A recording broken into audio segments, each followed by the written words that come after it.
Hello, and welcome to episode 1 of Luxury Cruising, your podcast about all things luxury cruising. I'm your host, Krystal Sodaitis, and I'm really excited to start this podcast and add podcaster to my expanding list of roles.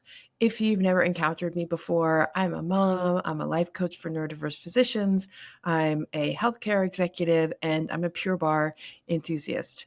I love all things cruising, and I also love exercise and science, especially brain science and creating systems. And so I'm sure those things will pop into our podcast here and there, but mostly this podcast is going to be about luxury cruising. I went on my first cruise in 2001. My mom asked me if we wanted to take advantage of some of the post 9/11 price reductions and go on a cruise. For those of you who may not remember that, but 9/11 also brought a dip to the cruise industry similar to the COVID-19 pandemic. And we were not concerned about, terrorism or anything like that with regards to cruising. So we said, hey, the prices are great. Let's take a cruise. Had never cruised before. Well, we took a chance on a 1-week Princess cruise to the Eastern Mediterranean out of Miami. I really can't remember much about that cruise. I think we went to St. Martin as one of the port stops. I don't remember anything about a private island. I remember the dining room and I remember some of the activities. And I remember sleeping a lot. But I did fall in love with cruising. But despite moving to a cruise port, I lived in Galveston, Texas, on the island within half a mile from the cruise port for over 5 years, and I never went on a cruise. Isn't that crazy? I loved seeing the ships in port. I always thought, oh, one day, but I never actually set foot on a ship. Craziness. So I wouldn't actually go on my next cruise for almost 14 years after that initial Princess cruise. It was a Royal Caribbean Enchantment of the Seas 4-night Thanksgiving cruise in 2015. We left from Port Canaveral. We spent 2 days in Nassau, actually, because at that time, Coco Cay, which is Royal Caribbean's private island, was a tender port. And the weather was so rough and the seas were so rough that they knew that they couldn't get the tenders to Coco Cay. And for those of you that don't know what a tender is, it's a small boat that you take from the larger ship to the port. This is for many ports whose docks or the conditions in the port can't support a larger ship, but yet those larger ships still want to visit. So back then, Coco Cay was a tender port. They have subsequently built a dock. And so we couldn't go. So we spent 2 days in Nassau, and we had a fabulous time. I went with my brother and sister-in-law and their 2 boys. We were taking my dad as a part of his 80th birthday celebration. So he was there with his partner at the time, and it was just epic. I mean, even though Enchantment of the Seas is a smaller ship, they did expand it at one point. They actually split the boat in half and added, more probably rooms. I'm not actually sure what exactly they added. It was amazing. We had fun, we danced, we ate, we chilled. It was just one of my favorite all-time vacations. So what happened on that cruise is we had an issue with our cabin. And the issue was bad enough that when I went to customer service to discuss it with them and the amount of time that it took for that issue to be resolved, we got some future cruise credit, also known as FCC. Now, the FCC was time sensitive. So we only had a short period of time by which we needed to book a cruise in order to take advantage of that FCC. So we actually booked our next cruise right there in the next cruise office on the ship. We were one of those people sitting in the next cruise office. It was amazing. And I thought, oh, I know what my daughter's vacation schedule is going to be for the next school year. So let's just go ahead and book it. And we booked a 1-week cruise on Anthem of the Seas out of Bayonne, New Jersey for March of the next year, March of 2016. The itinerary wasn't glamorous. We left Bayonne and we sailed like a day and a half to Port Canaveral. Then we went to Nassau, Coco Cay, and then 2 days back to Bayonne. Nobody came with us. It was just at that time my oldest daughter, my husband and I. We liked the idea of driving to the cruise port, and we live sort of in a flyover state. We could drive in a reasonable distance to Pennsylvania, which was where my father lived at the time. And from there, he drove us to the cruise port, and it was really, really nice. And this time we had an even better trip. Anthem of the Seas continues to be one of my favorite ships of all time. We loved exploring Anthem of the Seas. We loved the bumper cars and the seaplex, going to karaoke, bingo, all the things. My daughter, who at the time was probably, 8 or 9, can't remember, didn't do the math. She loved going to Adventure Ocean. She spent a whole day there when we docked in Port Canaveral, and she didn't want to go to Kennedy Space Center. And so we gave her the option to stay in Adventure Ocean all day. It was half the day because by the time we left the ship, it was noon. And we told her, well, we're not picking you up until after dinner, which was going to be like 8 or 9 o'clock. She was perfectly fine. Actually, didn't even want to leave. I was a wreck because I was like, what am I doing leaving a ship with my child on board? But it worked out fantastic. And that's where learned and realized one of the other joys of cruising is when you have children, maybe not little children, but when you have sort of that elementary school, middle school children, you can start to give them a little more independence, and they can have time away from you, having a great time with their friends while you are also having a good time and they are well taken care of and entertained and safe. When we returned from that Anthem of the Seas cruise, we were officially hooked. Since then, I've gone on over a dozen cruises everywhere from Mexico and the Mexican Riviera to the Baltic. So around the same time that I returned from the 2015 cruise, it was about the same time I was discovering podcasts. And so I quickly subscribed to 3 podcasts that were just dedicated to cruising. One of those was a river cruise podcast that is not active anymore, but the other 2 are going strong, and I still listen to them all the time, weekly, or whenever a new episode comes out.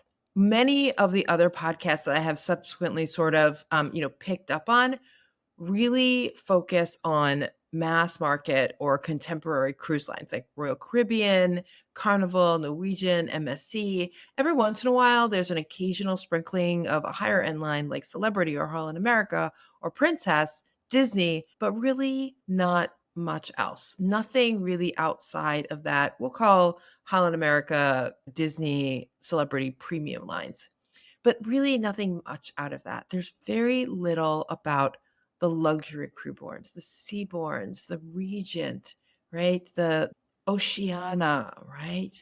Even when they're talking about the premium lines or the contemporary lines, talking about the suites on board and what kind of perks you get with some of those higher end staterooms.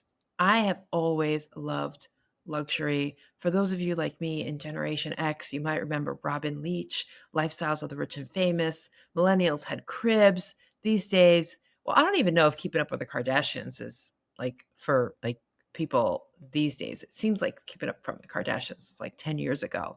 But we've got Real Housewives of fill in the blank. I just discovered Real Housewives of Dubai. I have such morbid curiosity about that one. We've got Vanderkamp Rules. We've got, I think there's like Sly and the Family Stone about Sylvester Stallone and his house and his family. So we just love to glimpse how the 0.1% live. Glamour, luxury, opulence, extravagance, and we just love it. We soak it in.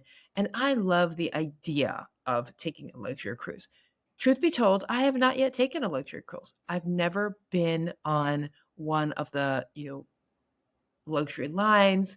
I've been on a couple of the premium lines, like I said, Princess, and I have been on Celebrity. But even on those ships, I wasn't in a suite.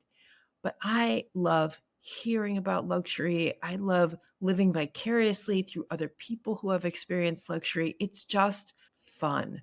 Now, cruise lines spoil us to begin with. And then when you put on, you know, the service level that I consider to be part of luxury, it's just an amazing experience. And I just love that the staff are so committed to, no matter what level stateroom you're in, the staff are so committed to creating the most memorable vacation of your life. Right. And if that's true for mass market lines and for contemporary, I use mass marketing and temporary interchangeably. So if you've got a particular, like or dislike of one or the other, I'd love to hear from you at luxurycruisingpodcast@gmail.com. But yeah, and any comments whatsoever, I'll interject here. Any comments you have about the podcast, questions, or if you would like to be on the podcast to talk about your luxury cruise experience, please email me at luxurycruisingpodcast@gmail.com. So that was our little advertisement interchange or interruption. But what I was going to say is, imagine if service and obviously safety, but if service is so important in a contemporary line, imagine what the experience would be like on a luxury ship or in a high-end suite. And that's what this podcast is dedicated to, giving you a glimpse into that luxury experience. When you subscribe to this podcast, a podcast will drop into your feed every week. You can expect me to talk about what luxury is to me and to the guests will be interviewing. I'll give you glimpses into life, what it's like to sail on Puno, Seabourn, Regent, in the Haven, at Norwegian's Haven, right? Or MSC's Yacht Club, right? We'll do ocean cruises, we'll do river cruises, anything that is considered luxury, I hope to be able to cover on this podcast. We'll learn what it's like to really live life to the fullest. And if my goal here is just to give people a glance at what living life to a fullest on a cruise ship looks like. And that could be dancing till 3 a.m. in your own private silent disco, or just sitting out on your 300 square foot balcony enjoying a meal from your favorite restaurant on the ship. We will look at, all suite ships, ships that have high-end suites, ships that have, are the ship within the ship concept, right? Where if you are in a suite, you have access to a specific restaurant and a specific pool deck, right? I hope to get anyone who has taken advantage of some of the ships that offer the business class airline tickets, right? So that your luxury starts even from the airport. Maybe you got a transfer. So who knows? I really, really hope that one day I will have either a resident or a representative from the World to come. The World is a exclusive cruise ship where millionaires and billionaires actually own their suites and they circumnavigate the world. They may or may not live on the ship. It is considered to me one of the most luxurious cruise experiences, even though I've never been on it, from what I've seen and read and heard. So if you're out there and you have experienced the world in any way, either from a crew standpoint or from a passenger standpoint, please reach out to me. I'd love to have you on the podcast. So the last thing is, if you think luxury cruising is a pipe dream, I also hope to share with you all on this podcast how you can create and afford the luxury for yourself. Like I said, I'd love to cruise. I have never been on a luxury ship. I've never been in a luxury suite, but I do travel on the higher end. I've been on my fair share of what Royal Caribbean calls junior suites, where you don't get, a personal concierge. but I get a little bit of a bigger room. I get a little bit of perks. I like it, and I would rather cruise. Now, I love to cruise, and at this point in my life, I would rather cruise more often for less than splurge on one really expensive stateroom less frequently. But that doesn't mean I can never splurge. I do like to cruise in what Royal Caribbean considers a junior suite. So this is a slightly bigger balcony stateroom that has some perks, but certainly doesn't have a personal concierge and usually doesn't have access to the suite neighborhood.